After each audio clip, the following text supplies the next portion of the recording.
اشارہ خیال کے لیے جناب اختر الایمان صاحب جو سب ہیں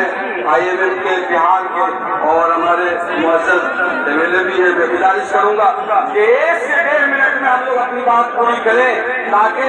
سارے لوگوں کے اظہار خیال سے ہم مستفید ہو سکیں۔ لیفٹ کے بڑے لیڈر KD یادو جی کا استقبال ہے، آپ کا سواگت ہے KD یادو جی کا، ان کی پوری ٹیم یہاں آ رہی ہے، آپ بیٹھ کے تشریف رکھیے جی۔ وقت اس کالے عمل کے خلاف آج کے احتجاجی جلسے میں موجود مسلم اللہ کے ذمہ دار جمعیت العلماء جماعت اسلامی جمعیت اہل حدیث شیعہ مرکز الفکر اور ملک کے سیکولر پارٹیوں کے ذمہ داروں کی شمولیت کے اس اعتراض میں سبھی ذمہ داران یہاں پر موجود میرے ہندو مسلم ساتھی وقت پڑا کے یہ کامیابی ہندوستانی سیاست میں ایک ہنگامہ سے پیدا نہیں کیا ہے بلکہ ملک کے آئین پر ایک حملہ ہے۔ اب تک مودی حکومت نے مسلمانوں کو نشانہ بنانے کے لیے ایک طرح NRC CAA کا معاملہ لے کے آیا، طلاق کے ذریعے سے ہماری شریعت پر حملہ کیا ہے۔ اب یہ وقت کا کامیابی اس وقت کہ ہمارے جائیداد کو خطرہ کرنے کا نہیں بلکہ ہندوستان میں خانہ جنگل پیدا کرنے کی ناپاک کوشش ہوئی ہے۔ یہ ہماری اور آپ کی ذمہ داری ہے کہ ملک کی آزادی میں جس طرح ہمارے آبا و اجداد نے قدر کٹائی ہے، اگر قدر کٹانے کی بھی ضرورت پڑے تو ہم ملک میں خانہ جنگی پیدا ہونے نہیں دیں گے، لیکن اس کالے دل کو کبھی منظور ہونے نہیں دیں گے۔ ہمیں قسمیں کھانی پڑے گی۔ میں کیا کہوں، ہمیں تو کہا گیا تھا وَاعْتَصِمُوا بِحَبْلِ اللَّهِ جَمِيعًا وَلَا تَفَرَّقُوا کہ تم اللہ کی رسی کو مضبوطی سے پکڑ لو اور تفرقے میں مت پڑو، لیکن یہ جو حالات میں ہمیں احتساب کرنا چاہیے کہ کہیں نہ کہیں ہماری سرحد کی دراز ہمیں بے وزن کیا ہے۔ اس بے وزنی کے نتیجے میں اس ملک کی آزادی کے لیے قدر کٹانے والی نسلوں کے ساتھ میں سیمان کب سے تعلق رکھتا ہوں۔ سیمان اور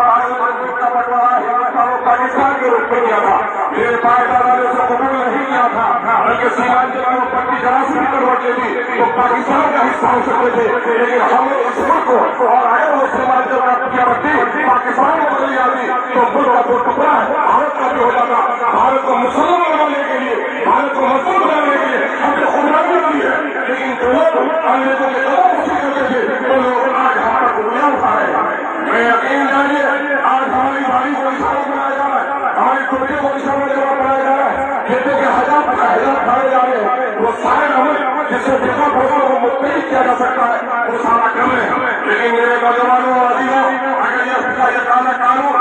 کالا پیڑ قانون بن گیا تو آپ زندگی میں ہم چین سے لے کے پاتے ہیں، قبرستانوں میں ہم کو چین سے لینے نہیں دیا جائے گا۔ لیکن بلڈوزر چلیں گے قبرستانوں میں،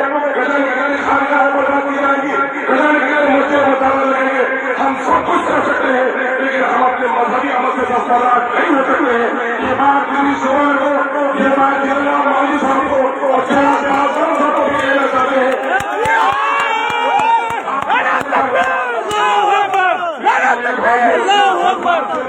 ہمارے انسٹاگرام یا فوٹو صاحب نے تمام مسلمان نے اپنے جانو دل سے کھول کر بھی قوم کو جگانے کا کام کیا، لیکن بہت سارے لوگ کہتے ہیں کہ آواز کرنے سے کیا ہوگا، برائی قوم کو طاقت سے نہ ہو تو آواز سے، نہ ہو تو دل سے پورا سمجھو، یہ ایمان کا ضعیف ترین حصہ ہے۔ شاہ آقا کے حدیث کا یہ مفہوم ہے۔ آج ہماری بے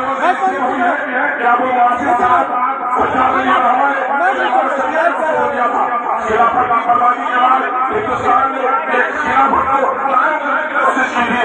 اس کا منشا یہی تھا کہ اسلام بغیر جماعت کے نہیں، جماعت بغیر امامت کے نہیں، امامت بغیر عطاعت کے نہیں۔ آج ہماری جماعتوں میں انتشار ہے، مسلکی اختلاف ہے، یہ ذات پات کی تفریق نے ہمیں کمزور کر دیا ہے۔ اللہ نے کہا تھا ملک ایک ہے اس قوم کی، نقصان بھی ایک ہی سب لانے کی دین بھی ایمان بھی ہر بات جو اللہ بھی قرآن بھی ہو، کیا بڑی بڑی بات جو ہوتے مسلمان بھی ہے۔ آج آئیے اتحاد کا رس پڑھیے اور اپنے امیر کا ساتھ کیجیے۔ امیر کی عطاعت نہیں ہماری بھلائی ہے، ہم اپنے امیر ہم سیاسی پارٹیوں کو کر سکتے ہیں لیکن اپنے صحیح امیر کی نافرمانی نہیں کر سکتے ہیں، نہیں کر سکتے ہیں۔ جس ہم نے اپنے امیر کی فرما برداری کا کرانا اپنے گلے میں رکھ لیا، دنیا کی بڑی طاقت پوری کر لو صاحب دیکھ لیجیے ہوا کر دیں گے بہت بہت شکریہ السلام علیکم